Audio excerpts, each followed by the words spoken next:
Welcome everyone to the last post-game lobby of the season, where I'm joined by Gilius Yamato Cannon and one of Europe's most recent combatants at World, Rekkles from Fnatic. Rekkles, I first have to go to you after the emotions in Paris and not being able to play the final and so much at stake today, finally making it. Can you tell me just how it feels and how relieved you are to have made it? I think it's hard to put it in words, but definitely relief is probably the biggest feeling right now. I feel like I worked harder this year than ever before, and I really tried hard to make the team work more than ever, because before I think I was very self-focused and I wasn't really putting too much time into working on maybe my synergy with my support, for example, or my synergy with my jungler. And I think I was just trying to develop more so that we had more tools when these kind of games would come around, so we wouldn't be so one-dimensional. And yeah, I mean, it just feels really good, because on one hand, I really feel like if we didn't make it this time around, that I would maybe reconsider continue playing, because I feel like at this point, after being to Worlds twice as well, if I don't make it 2 years in a row, then it just feels like I'm not really accomplishing anything, and I'm spending so much time. So I'm really happy that we made it, because now it once again feels like I have a new goal in my career. Yeah, you do. A big event coming up, fantastic opportunity. When you talk about how much emotions that are involved, obviously on you and on all 5 players and on the staff, the pressure was probably immense. And then you have to wait for a bit. You have to see H2K play those 2 matches beforehand. So what was the process the last couple of days? How did you try and keep calm but still prepare enough and not over-prepare and not drive yourself crazy? I think playing H2K was actually good for us. I think we weren't really panicking or anything watching them beat both Splice and Unicorns, because I think pretty much everyone in the team feels more uncomfortable playing against Splice or Unicorns. First of all, because we have bad records against them. I think we're 1-1 against both teams in this year, and it really just doesn't match up well with our style. And also because we beat H2K in Paris, so we were pretty happy with them winning both on Friday and Saturday, and that we would have to play them today. And I don't really think they showed anything new either. I think they just did what they did against us in Paris, but maybe a little bit better.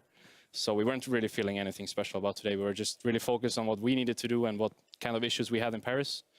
And I think we covered up some of them, but definitely in Game 2 we could have had a better draft or a smarter draft, because I think we kind of just put ourselves in a position where one team has Saya and one doesn't. And that's just kind of it, it doesn't get much more from it. So yeah. Well, I wanted to mention that Game 2 specifically. I had our analyst here, and Gilius was saying, I feel like Broxa is not really entirely in the right setting yet. He's trying to get into the game, and then that steal happens, and everything turns around. So you said it was very impactful, and Rekkles, I also just want to know, was that a moment in the team where the communication just went like, Brox is happy, it's all good, let's try and turn this game around?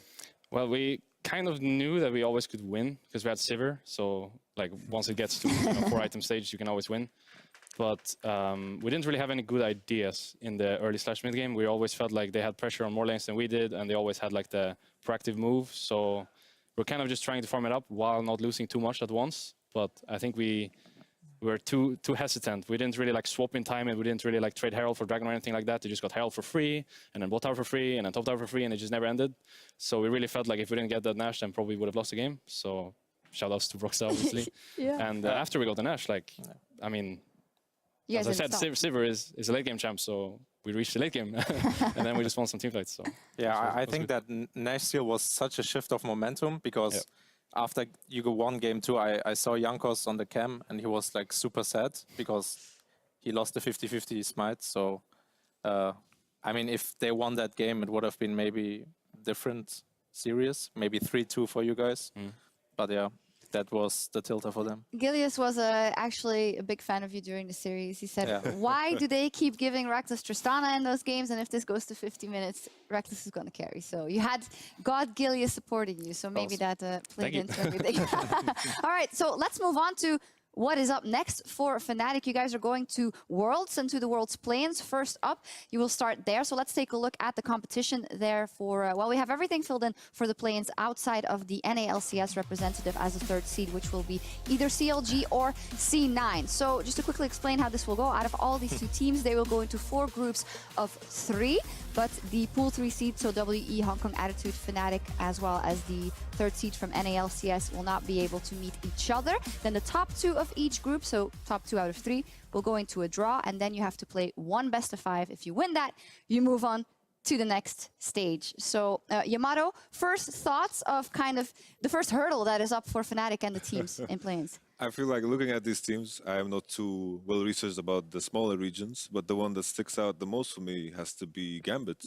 I think if anyone's going to shake things up in this bracket, it has to be Gambit because they have players with a lot of experience. Diamond Prox on the case, Edward, also Kira, PvP Steos. I like this roster. I feel like maybe they can shake things up with some strange picks and come up with something different. For sure. As an example, a group could be Fnatic, Gambit, Fenerbahce. And then you guys would have to play in that. I wouldn't like that. You wouldn't like, I mean... No, we scrimmed Gambit and they looked really good, so... Oh, all right. So you I mean, that's the only team we scrimmed. scrimmed, so I cannot talk for the others, but Gambit actually looked like LCS caliber, so I'm not sure about the others if they're worse, anything like that, but I just really felt like Diamond Prox was still Diamond Prox, you know, and Edward was still Edward, and it didn't really feel like it would be an easy road for us. Wherever they end up, you see Gambit making it to the next stage of Worlds? Possibly, yeah. I think definitely they can be one of the 4 teams making it through. For you guys, obviously, first time appearance since 2015. You finally made it. What's the plan now? Are you guys going to boot camp straight away, or are you then going straight to China? Actually, I have no idea. Okay. The thing is, before the Misfit series, we were talking a lot about like Korean boot camp, and we were talking a lot about, you know, potential groups at Worlds, and we're already kind of there in our heads. Like we're already qualified to Worlds, already making plans for what we were going to do before. And after we lost that series, it just felt like it was, you know, devastating. Too many consequences at once. So before today, we just kept reminding ourselves that we aren't going to talk about what's going to happen after this series because it's just going to put us in a bad state of mind. And we really just want to be here today, focus on winning. And, you know, now we're just going to have to talk about the rest. But I'm happy that we took that sort of like learning experience from before. Oh, absolutely. And I'm sure that the arrangements are already in place. And now it's non-stop for you guys. You're going to train and then straight to play-ins. Gilius, do you see Fnatic falling in the play-in stage? And who's your kind of outsider? Yeah, I think Gambit looks a bit dangerous. Like, I don't think you should underestimate any team here because they can pull out a random cheese, you know, and then obviously it goes the down Team really WE quickly. is in here as well. But yeah, Fnatic should sweep through this tournament if they respect the enemies. Yeah. Yeah, and that's been something the past couple of days when we talked about Fnatic that often came up, that possibly when you guys were doing so good, it's much harder to improve. And it's much harder, G2 has also always said this, if you're constantly winning, it's much harder to pinpoint, okay, where do we have to improve? How can we improve our vision and stuff like that? So now that you come off such a high, 3-0 versus H2K, it was all relatively easy. How will you make sure that you have the right mindset in the next couple of weeks? Well, I think LCS and Worlds is really different, so I don't think it will be much of a problem. I think in LCS, you know, it's easy to get complacent. You're winning this one game a week, and it really just feels like everything is going your way. But I think, for example, Rift Rivals is kind of similar schedule to the play-ins or Worlds. So with us learning so much from what we did back then, you know, we weren't really adaptive. We weren't really talking about like what we could do better for the next day because we're so used to the LCS schedule. I think we'll be just much more prepared for the schedule that's going to come up now, and I think we won't really have the same issues as we had before. But yeah, I mean, you can never really know until you really get there and you really get to see these teams because, as I said, I don't really know anything about any team other than Gambit. I think you guys are really good when you play on one patch, you know? Like you have problems adapting to different patches, but when you play on one patch, you guys are really good. So I think Worlds is going to be good for Fnatic. Yeah, you mentioned explicitly Broxa, I think. You think he could get really good if he's comfortable. Yeah, Broxa is an example. When he spams a few champs, he's really good on them. And when you guys have a good read on a meta, you're really good on the few champs you play. So I think it's really good for you guys. Well, if you guys make it through the play-in stage, you'll make it to the next stage. Let's take a look at the groups then for World Championship and who is qualified already. And let's do a little bit of a thought exercise for possible groups. So I did a bit of a G2, Samsung, TSM, WE could be a group. Fnatic, IMT, RNG. Yeah, those are all interesting combination, so to say. So Yamato, you already said, oof, what jumped out? I think the main question is it good to be a first seed? Because you can run into SKT and Samsung, and then you consider yourself if you're a second seed. Longzhu is the one you want to avoid. I'm thinking, I don't know, maybe it's better to be a second seed. Maybe it is. We have seen in previous years that sometimes it wasn't bad to be a second seed. Of course, obviously remember that in this, you can't meet someone from your region, so you wouldn't have a Longzhu SKT in the same group. So that would set SKT up to meet G2, even if they bounced. So let's talk about our other European teams. First up, G2 Esports, Yamato. MSI, Redemption, they did great, but we're further. We saw ups and downs, but a very strong finish from them in the playoffs. I think what was so crazy about MSI was it was so close in the end. Like, it was very close. It could have ended either way. TSM could have been the team that gone through. But I think the big question mark with G2 is best of ones. I think that's where they are weak. If they come in swinging right off the get-go, they pick up a couple of best of one wins, then I think they might be fine. But usually the group stage is where they struggle the most, because adaptation is where I think G2 is the strongest. Yeah, best of ones are tricky. Rekkles, what do you think of your G2 mates? I think I'm a bit biased because every time we play them, both on stage and in LCS, I mean in scrims, we've had a lot of success. So I don't really feel like the same, I think, as everyone else feels about them winning the split and all that again. But definitely, like, G2 is probably our best representative, because they have been around before, like they've been to Worlds before as a group, they've been to MSI together as a group, so they have the experience needed to be able to get through a stage like this. But yeah, as they said, best of ones is not their friend, so it might be tough. But we'll see. Logically, you would say G2 is the best representative. Do you guys think that in Fnatic, with some of the experience you guys have on the roster and the ceiling that you might have, you guys could grow into being the best hope for Europe throughout the tournament?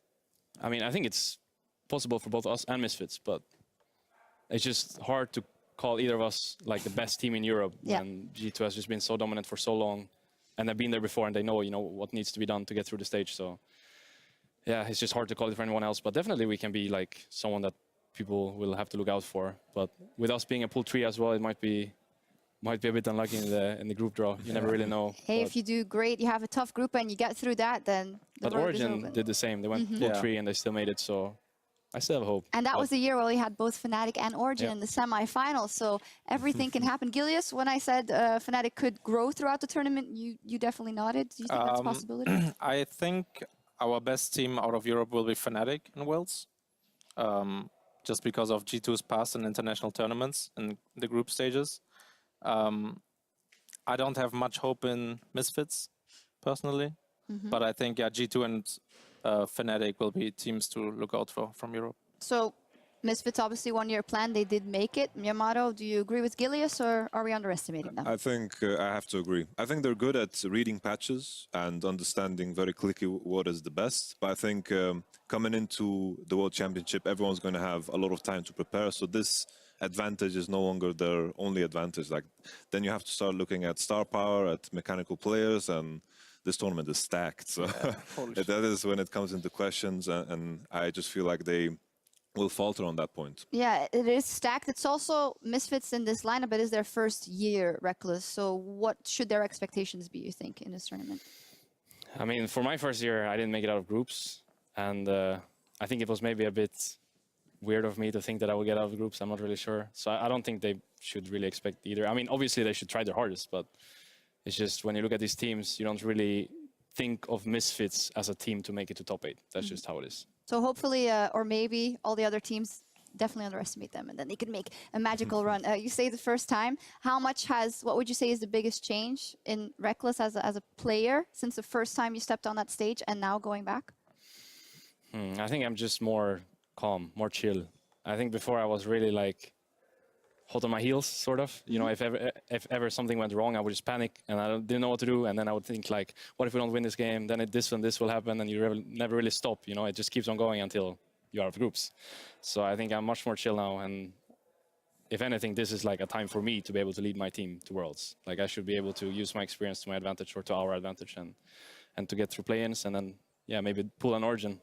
Never really know, but I definitely feel much better about this Worlds than before. Great. I have a question. Can it happen that Fnatic ends up with the first seed of China? If you look at Fnatic, they totally could, of course, because they could end up in a group with... That would be nice, right? Flash Wolves. Yeah, that's where Flash Wolves, I guess, Flash will be Wolves, optimal for us, RNG. since we cannot get G2. Wait, that's insane. Yeah. If it's Flash Wolves or China, then... It's easy. No, not easy, but you can win, you know? Yeah, I mean, as I said before, I still have like good hopes for this tournament for us. So you think that LPL first seed and Fnatic would be the worst case scenario? I kind of feel like any of these, everything seems... I mean, SKT, Samsung, Longzhu, these teams are scary, but... I think if you get Flash Wolves and a Korean team, then that's a group of death right there. I'm just trying not to get Casuals? too much into it, you know, Yeah, because yeah. I want to focus on playing Definitely. first. Let's hide this Yeah, of from course. Rekkles. First, yeah, But first yeah, hits. I get your point. If we take a step back, though, biggest contenders here, obviously SKT is in that pool too for this time around. Longzhou looks very impressive as well. So what are we thinking? Is anyone but SKT winning this year, Imoto? I think Longzhou, like in the series, sure, they beat SKT and things are going to look a lot different coming into a tournament. SKT have a history of preparing very well, but Longzhou, I feel like they took the meta to the next step.